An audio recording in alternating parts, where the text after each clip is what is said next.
It's been a little while since we've heard anything about the Nintendo Switch. Of course, we're going to be hearing more about the console in January, but until then, Nintendo are of course maintaining radio silence. So everything I'm discussing, for the moment at least, is from non-official sources, but from reliable sources, as this is from Laura Dale over at letsplayvideogames.com. As you may recall, she has been pretty damn accurate when it comes to Nintendo Switch, with her previous reports on the then known NX being pretty on the money. So what does she have in store for us today?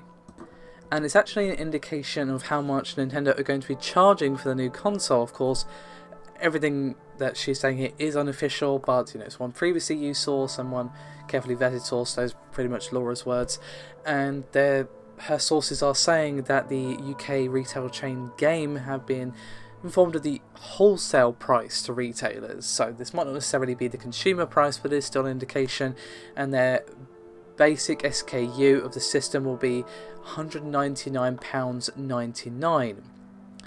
Now, this is not a Nintendo set RRP, as Nintendo do not set the UK prices for consoles. However, again, this is still a rather solid indication for how the system will be sold. Now, there's also going to be apparently a separate SKU which will have a packed-in game and more internal storage, and that's going to be costing £249.99. Not much information on what this quote-unquote packed-in game is, but it is something built into the system, probably something Mario related to be honest, but that's pure speculation from me. And also the Pro controllers, which of course are an alternative to the admittedly uncomfortable looking traditional controllers for the Switch, are going to be selling for £39.99, which is pretty standard pricing for a controller to be honest, so not really too shocked about that. Now, while this has been a very UK-centric piece of information in terms of the pricing, according again to Laura's sources, Nintendo is planning for the Switch to be close to direct conversion price across regions. So this is going to be tied into their push apparently to make the system region free, which would be amazing. So this in theory would put the price in the US about $249.99 and $299. So this is again based off conversions. That's not any insider information or anything from either myself or Laura. It's just if they're doing a direct conversion, dollar to pound, etc., then that's how much it should cost. Again, everything here is unconfirmed. Now, the next thing I want to touch on is some comments from the Nvidia CEO on Jensen Huang, who spoke during their Q3 earnings call, and they were asked about the Nintendo Switch during their Q&A portion. And he said, quote, "I guess you could say that Nintendo contributed a fair amount to that growth, and over the next, as you know, the Nintendo architecture and the company tends to stick with an architecture for a very long time. And so we've worked with them now for almost 2 years. Several hundred engineering years have gone into the development of this incredible game console. I really believe when everybody sees it and enjoys it, they're going to be amazed by it. It's really like nothing they've ever played with before. And of course, the brand, their franchise, and their game content is incredible.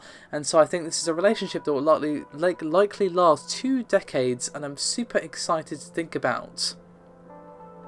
Now, of course, his opinion is biased, given that an Nvidia Tegra is inside the machine. Of course, we don't know what Tegra it is, but it is still Nvidia hardware within it.